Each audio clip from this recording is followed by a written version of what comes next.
A diferencia de otras culturas que las ven como maestras capaces de enseñar y orientar a los humanos, la sociedad occidental consideró a las plantas hasta hace muy poco como seres básicos, sin voluntad y prácticamente inanimados.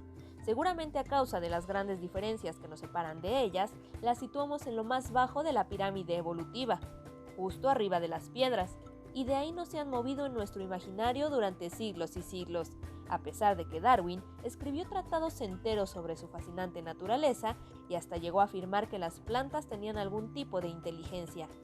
Ahora sabemos que las plantas son criaturas extremadamente sofisticadas y complejas, con capacidades muy superiores a las que por lo común se les reconoce. Su universo es enorme y comprende desde individuos milimétricos hasta los mayores organismos del planeta, árboles monumentales, pero también masas clonales como la Posidonia, que se extiende unos 8 kilómetros en lo profundo del mar, o el pando de Utah, que se calcula debe tener ahora unos 80.000 años de edad y cuya naturaleza apenas está empezando a entender. La idea de que las plantas son insensibles, pasivas y carentes de toda capacidad de inferencia o comunicación está por fin perdiendo vigencia para la comunidad científica. Esperamos, amable escucha, que emerjas de nuestros programas del mes de junio con semillas nuevas para plantar en tu propia parcela. Hey, estamos otra vez en el programa de la revista de la universidad. Sean todos bienvenidos. Seguimos con nuestro tema de plantas. Y hoy, bueno, vamos a ver unas plantas. Generalmente las asociamos al planeta, ¿no? A la tierra, ¿no? Plantar algo generalmente es ponerlo dentro de la tierra. Pero las plantas en realidad empezaron en el mar. Para hablar de algunas cosas relacionadas con esto, hoy tenemos con nosotros a Yael casi como yo, Yael Ixchel Cruz García. Ella es ingeniera química por la UNAM, cuenta con una maestría en Economía de los Recursos Naturales y Desarrollo Sustentable, también obtenido en la UNAM. Y ¿cómo queremos a la UNAM? Y te dedicas al diseño y evaluación de proyectos, programas y políticas públicas en materia de medio ambiente y cambio climático, teniendo como principal objetivo coadyuvar en el desarrollo de un México sustentable. Pues muchas gracias por ese trabajo. Y sé, querida Yael, ¿cómo estás para empezar? Muy bien, gracias. Gracias por invitarme. Un gusto estar aquí contigo. Un gusto también que pongas pausa un poco en estas luchas intestinas por nuestro planeta y puedas venirnos a platicar un poco. Sé que estás muy comprometida ahorita con el equipo My World México. My World México. Eres también embajadora senior de la Agenda 2030. Quizás nos puedes hablar un poquito, me parece indispensable tener clara qué es esta agenda ya a estas alturas del partido. Ya vamos a la mitad. Ya vamos a la mitad de lo que tenemos que cambiar de aquí al 2030. Así es, muchas gracias. Pues My World México es una iniciativa híbrida. Somos un hub de conocimiento. Somos básicamente muchas personas en muchos lugares de México y ahora me parece también en algunos puntos de Latinoamérica que buscamos difundir, socializar, trabajar, generar acciones, inspirar en torno a la Agenda 2030 y sus objetivos de desarrollo sostenible. Esta agenda es una hoja de ruta global, es decir, es firmada por todos los países miembros de la ONU, 176 me parece, la ONU.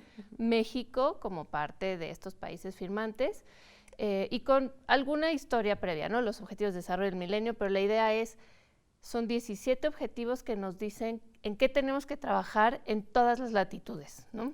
Sin importar el país, el nivel educativo, es decir, son objetivos que perseguimos como comunidad global. Y la agenda es esa hoja de ruta de cómo empezamos, cómo nos fraccionamos por temas, ¿no? Dividimos por temas, planeta, prosperidad, pero finalmente un objetivo no se puede llevar a cabo sin el otro. No podemos hablar de medio ambiente si no hablamos de pobreza, si no hablamos de educación, si no hablamos de salud. O sea, educación y pobreza son parte de estos objetivos 2030. Así es, son 17 Pensé que eran objetivos. solo de medio ambiente. No. Uno, digamos que podemos dividirlos para conceptualizarlos. Uno son personas, y entonces hablamos educación, salud, pobreza, hambre. Otros son prosperidad, entonces comunidades sostenibles, infraestructura, trabajo. Otros son planeta, y es donde tenemos acción por el clima, vida submarina, ecosistemas terrestres, y todos están relacionados entre sí. Y la paz, por supuesto, ¿no? Las alianzas y lo que hacemos como comunidad global, un solo planeta. Oye, y justamente dentro de estas campañas, My World México ahorita está en una campaña que se llama Revitalizar los Océanos Y según vi por ahí en internet, en los folletos que están en línea, es también por motivo del Día de los Océanos, que es el 8 de junio. ¿Qué se hace en el Día de los Océanos? ¿Se felicita al océano o qué? Felicidades en tu día y le compras un regalo. Le compras unas flores, una rosa y se la avientas. No. ¿No? ¿No? Okay. Cada año, desde el 92, se conmemora el Día de los Océanos. ¿Cuál es el objetivo? Visualizar la importancia del océano en nuestras vidas. El océano es mucho más allá de ir a la playa en vacaciones o de pescar alimento. El océano funge como regulador del clima en el planeta, tiene ecosistemas importantísimos para la vida en la Tierra, no nada más en el océano. Entonces, el 8 de junio se pretende visualizar, llamar a la acción, inspirar, no porque vivas en Ciudad de México y no estás vinculada al océano. Entonces, en My World México, entre muchas de las campañas que hacemos, nos sumamos cada año al Día por los Océanos. Este año se llama Revitaliza los Océanos. Pueden buscar en redes la guía oficial para participar. Cualquier persona puede participar. Puedes hacer un cartel, un webinar, un conversatorio, una limpieza de playas, lo que se te ocurra en torno al océano, cómo te vinculas. O sea, incluso si vivo en la Ciudad de México, puedo hacer un cartelito, por ejemplo, y claro, subirlo a redes. Exacto, y entonces ahí vienen los hashtags oficiales y cómo involucrarte, y la idea es que durante empezó el 3 de junio, termina el 19, que durante estos días todo mundo entre a sus redes y ve algo del océano y diga, ¿qué pasa? ¿Y yo cómo me vinculo? ¿Y de qué se trata? ¿No? Claro. ¿Qué principales amenazas pesan ahora sobre los océanos? Pues la principal, creo, ahora es la contaminación marina. Se ha hablado mucho sobre la contaminación por plásticos, por ejemplo. Va a llegar un punto en el que hayan más plásticos que peces en el océano. Eso es gravísimo, por la afectación que tiene sobre los ecosistemas marinos y luego eso cómo repercute en nosotros. Aparte de la contaminación por plástico. ¿Cómo repercute en realidad el plástico? ¿Porque es ingerido? ¿Porque tapa? Son muchas repercusiones, desde la visual, ¿no? Así de, pues se ve horrible que haya ahí un envase, hasta que algunos animales confunden su alimento con plásticos, los ingieren, puede empezar a haber bioacumulación, y luego se han encontrado ya microplásticos en los alimentos que consumimos que vienen de los océanos. Pueden afectar si, por ejemplo, tienes una gran concentración de plásticos e impiden el paso de la luz solar, estás afectando la fotosíntesis de los pastos marinos, de algas, como el sargazo, ¿no? Entonces, la afectación y los impactos pueden ser muchísimos.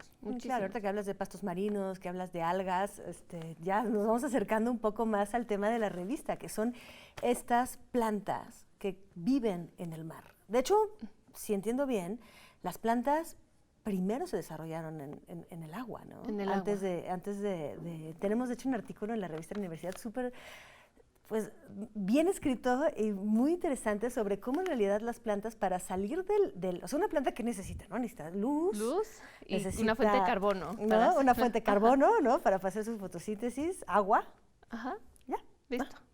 Y nutrientes, pero están en el mar. Exacto. En el mar puede haber nutrientes, hay minerales, hay todo. Para poderse adaptar a la tierra, en realidad, ¿sabes que necesitaron hongos? La ayuda de los hongos los hongos fueron las primeras como raíces que hicieron como para la tierra. Como la interfase entre estas plantas que salían del mar y las rocas y tierra, entonces eran los hongos los que les ayudaban a jalar los minerales, padrísimo. Guau, qué interesante, sí, la voy a buscar. Sí, búscalo. Pero bueno, el caso es que entonces tenemos estas algas y tenemos el famoso sargazo. Este sargazo está en boca de todos, está siendo un problema. ¿Es una planta malévola? No, no es malévola. A ver, cuéntanos un poco. El sargazo es un alga, un tipo de alga. No nos vamos a poner aquí a detallar cuáles son las algas y de qué tipo, si unicelulares, si multicelulares y demás. No es el caso. El sargazo es un alga que naturalmente se encuentra en el océano. Incluso hay un llamado mar de los sargazos que se encuentra en la mitad del Atlántico. Se encuentra en relatos de Cristóbal Colón, ¿no? Sí, ¿no? Fue el primero, aparentemente fue Cristóbal Colón el primero que lo vio, que decía que era como una pradera en medio del mar. Así es, y que de hecho sirve como refugio para algunos animales, para pequeños mamíferos, para anidación de algunos otros para descanso. Es decir, es un ecosistema importante, natural. Hay incluso una convención que regula y protege este mar de los sargazos. ¿Qué tan grande es? ¿No tienes idea? Pues, ¿se atraviesa en un día, en 2 días? No, ¿es como un no es país? que lo atraveses, más bien yo creo que le dan la vuelta, puede llegar a tener una extensión, yo creo que tal vez de 100 kilómetros cuadrados, es una masa importante, y es parte del ecosistema, y es benéfico por todo esto que te decía. ¿Qué sucede cuando esta alga, de repente, por alguna razón, se desprende, empieza a navegar? Se empieza a desplazar en el océano, pero en este desplazamiento con estas corrientes marinas empieza a duplicar su masa y empieza a crecer porque encuentra nutrientes, y conforme más se vaya acercando al litoral, pues el agua está más calientita, y entonces, y si de repente hay descargas de aguas residuales con materia orgánica, pues tiene calorcito, tiene agua, tiene comida, hace un boom. Y entonces empezamos a ver un crecimiento y un arribe masivo de esta alga a las costas del Caribe, no solo en México, es decir, es en el Caribe mexicano, pero en todo el Caribe, incluso en África, ¿no? Porque uno viene para acá y el otro se va allá. Entonces ha llegado a las costas de África, a costas en Europa, sobre todo en Francia, por ejemplo. Y Brasil, lo primero, ¿no? Es de los que más sufren también. Brasil el sargazo, también, ¿no? Porque cruza claro, desde África hacia Brasil. Y va recalando en el litoral. Y lo primero que la gente dice es, está feo, ¿no? En el Caribe mexicano, el primer impacto es la belleza turquesa Del de agua. las playas en el Caribe mexicano, en Cancún, en Playa del Carmen, y ahora hay un alga ahí marrón toda fea, ¿no? Que no es lo que yo venía a ver. Y pica, claro, sí. Entonces, lo primero es la afectación visual, pero llamemos la atención que ese no es el gran problema, Yael. El problema es, uno, entender qué pasó, porque esto no ha sido de siempre. En alguna entrevista que hicimos en una comunidad en Shangan, algún pescador decía que hace como 40 años ya había sucedido de repente un recale masivo de sargazo, pero no pasó a más, ¿no? Y ahora, hace unos años, empezaron a ver estas arregazones masivas, y luego cada año, y empiezas a ver ya una estacionalidad, si le podemos llamar, pero llega y llega. La primera pregunta es, ¿qué pasó? ¿Qué detonó eso? ¿Qué detonó eso? Yo creo que esta pregunta me parece excelente para dejar a todo el mundo picadísimo, y nos vamos a ir a un corte y volvemos a entender cómo empezó esta nueva ola, bueno, estas nuevas temporadas de sargazo que aparentemente no van a tener fin tan fácil, ¿verdad? Así es, llegaron para quedarse. Llegaron para quedarse. Vamos a ver cómo sucedió este fenómeno. Nos vemos después del corte con Yael Ixchel.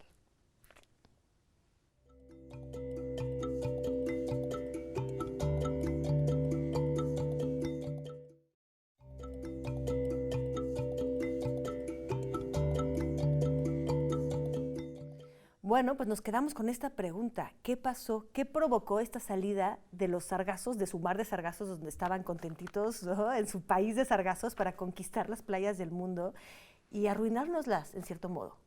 También me gustaría saber luego si nada más nos las arruina a nosotros o también al todo el ecosistema. De hecho, es al ecosistema. Bueno, ¿qué pasó? Hay teorías.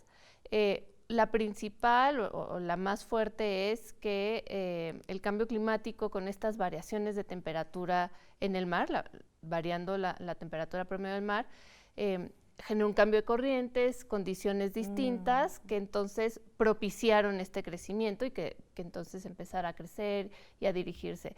Y lo que te decía también, el hecho de que hayan descargas de aguas residuales sin tratar al mar genera condiciones óptimas para el crecimiento de esta y de cualquier otra alga, ¿no?, con materia orgánica, entre otras. Entonces, es todavía algo que se está investigando, pero pues no podemos quedarnos de, bueno, ya que sepa qué pasó, hacemos algo, ¿no?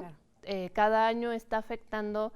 Cuando llega el alga a cualquier playa, llegan muchas algas, pues listo, se desintegran, se descomponen, algunas ayudan a la formación de arena, dependiendo de su composición, o simplemente se vuelven parte del ecosistema y no pasa nada.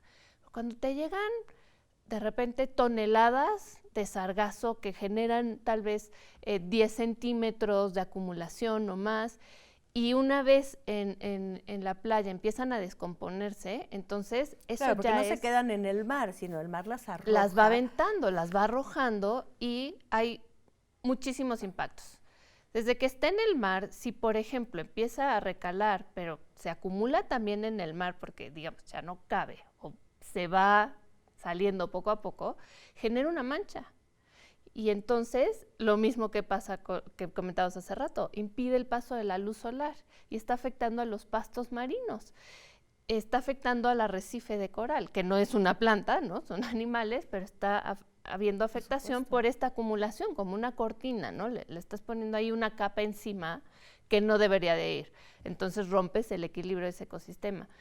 Y luego, cuando se queda en la playa y se empieza a descomponer, emite ácido sulfídrico, un gas que es corrosivo, pero además que al inhalarlo hay publicaciones ya de que te puede causar un daño neurológico, por ejemplo, o que te puede dar pues esta picazón o alergia. Es decir, empieza a haber un impacto por su descomposición, pero esa misma descomposición y ese recalo genera erosión en las playas, porque empiezas como a aventar la arena, ¿no? Y entonces cuando lo retiras o cuando se empieza a descomponer, la playa empieza a erosionarse. O sea, lo retiras es porque te estás llevando la arena y entonces Te ya no estás hay llevando la arena arena. para detener un poco la Exacto, llegada del pero agua. además la propia llegada pues genera este movimiento y este movimiento constante va generando erosión en la playa, Claro. en la costa. Y además al descomponerse empieza a lixiviar, es decir, a generar esta agua, ¿no? Que se filtra, llega a los mantos acuíferos a contaminar el agua tanto dulce, ¿no? Potable, como la que regresa al mar y regresa y se topa con el arrecife y entonces le hacen la torre al arrecife. Se han encontrado en estudios que se han hecho para caracterizar a esta alga que puede contener trazas de metales pesados, de arsénico, por ejemplo. La teoría detrás de esto es, la hipótesis detrás de esto es que pues va bioacumulando, va recogiendo a su paso lo que se encuentra. Entonces, si de repente a su paso se encontró metales pesados, orgánicos, los va como acumulando, se los va comiendo, podríamos decir. Entonces, no es poca cosa tener arsénico que esté lixiviando a los mantos acuíferos, ¿no? O que llegue al arrecife. El arrecife, que es un ecosistema de por sí ya súper amenazado, ¿no? Sí, en total proceso de blanqueamiento. Blanqueamiento, los huracanes, el sargazo, es decir, Híjole. todo sobre el arrecife. Claro.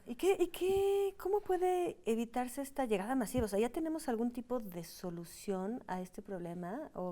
Se ha trabajado en mucho. Yo pertenezco a una iniciativa que es liderada por el Instituto de Ciencias del Mar y Limnología de la UNAM.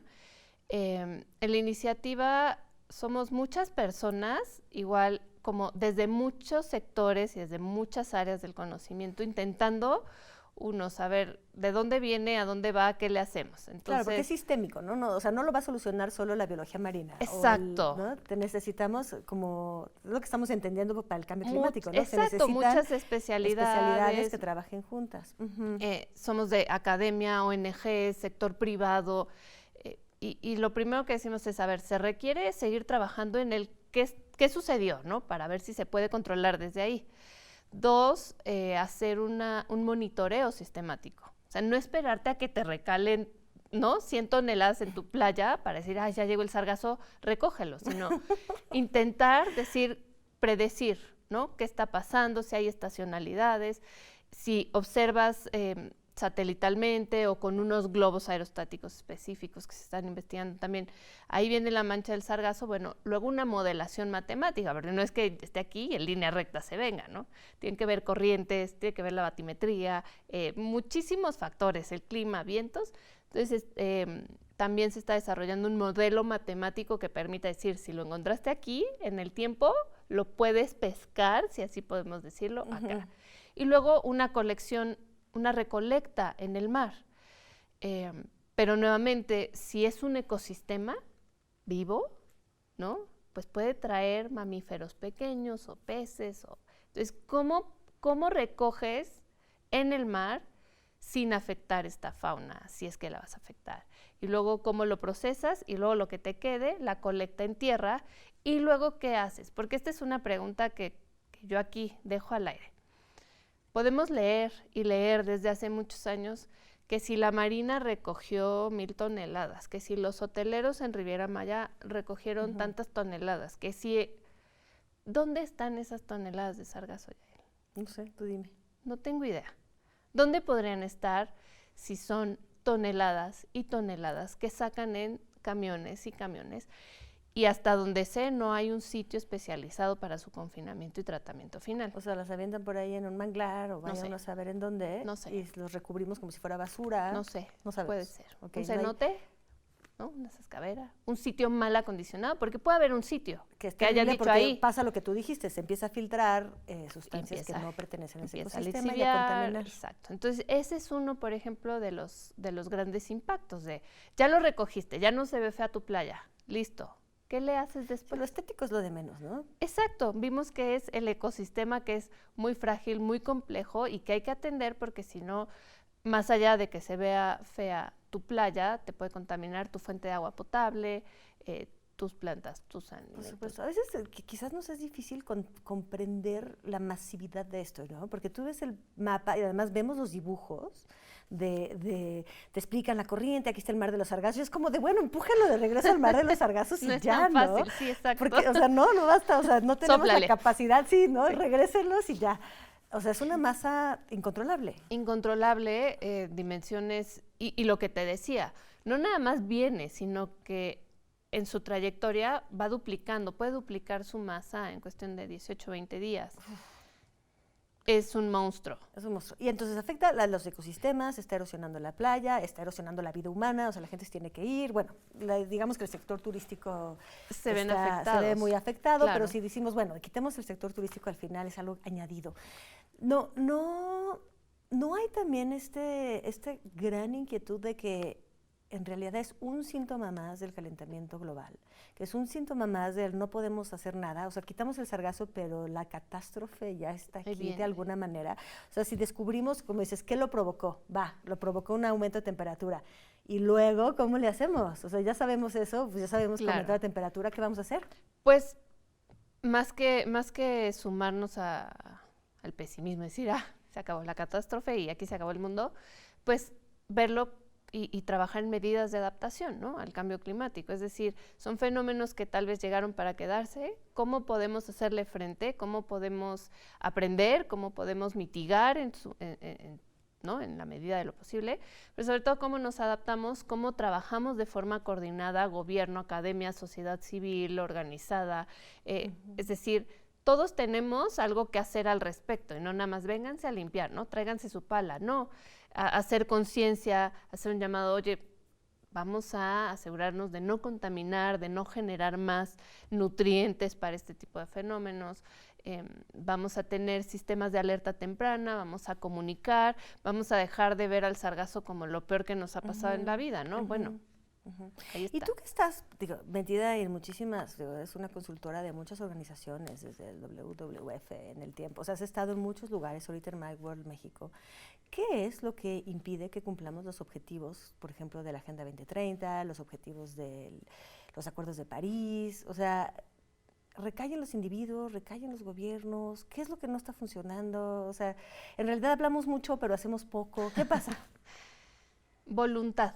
Yo creo que es falta de voluntad cuando no se logra, porque la ciencia ahí está, la mejor ciencia disponible, se sigue trabajando, ¿no? El decenio, por ejemplo, de Acción por los Océanos te dice, ¿cuál es la ciencia que necesitamos para el océano que queremos? En la iniciativa somos parte de este decenio y sigamos trabajando, sigamos preguntándonos, sigamos investigando, pero con lo que ya hay que hacer algo y a veces es por parte de las personas el desconocimiento, ¿no? No, yo ni vivo cerca del mar, ¿no? No, yo ni contamino porque estoy bien lejos. Este desconocimiento, pues, te genera una falta de interés, no te interesa lo que no conoces. Entonces, y luego tal vez esta parte de, ¿a quién le toca, no? El sargazo. No, es gobierno federal porque es Ofemat. No, pero está concesionada, entonces es al hotelero. No, pero yo no lo hice, no puedo. No, pero es que entonces la Marina. No, mejor los gobiernos estatales. No, el municipio tiene un fondo. No. Y entonces, entre que si nadie, ninguno. Yo creo que es ponernos, ¿no?, las pilas y voluntad, únicamente voluntad. ¿Qué me toca? No sé, pero voy a ir a buscar qué me toca, voy a generar acciones, voy a inspirar, y así sea poquito lo voy a hacer. Yo creo que en todo, en tema de cambio climático, el Acuerdo de París, los ODS, cuando son rutas de acción y cuando son acuerdos globales, ¿no? O sea, nadie te va a decir, ay, no importa, pues ya, que siga aumentando la temperatura X, ¿no? Claro, Digo, con todos los que lo niegan, pero... Sí. Ya terminó el programa. Igual nada más dime en 30 segundos si tiene algún sentido con limones hacer limonada y con sargazo a agarrarlo de materia prima y estas ideas de hacer zapatos. Claro, ¿sí? ¿Hay productos de sargazo? Claro. En la iniciativa hemos trabajado con gente que está haciendo fertilizantes, biofertilizantes, se pueden utilizar las fibras, se podría, por ejemplo, secar, ¿no?, al sol, porque si no, secar un alga requiere mucha energía, y luego tal vez meterlo en biodigestor, es decir, posibilidades hay. No es como de, ay, ahí está y es horrible, vamos a tirarlo. Faltan medios, falta interés y voluntad, pero de que se puede hacer algo, se puede hacer. Gracias por alentarnos en esto, porque a veces las imágenes son de realmente descorazonadoras. Sí, claro. ¿No? Uno tiene ganas de decir, no, ya está demasiado feo, yo mejor cierro los ojos. No, claro que hay mucho que hacer. Bueno, pues muchísimas gracias, Ay, a ti, Yael, por venirnos a platicar de esto. Y pues queda el tema del sargazo. Sí. Estamos unos de nosotros en ciudades, pero nos afecta también. Claro, y vean en redes la campaña de este año por los océanos si quieren sumarse. Va, buenísimo. Muchas gracias. A ti. Muchas gracias, pues que pasen un excelente fin de semana. Si van a la playa, cuidado con el sargazo. No es malo, simplemente no está en su lugar. Exacto.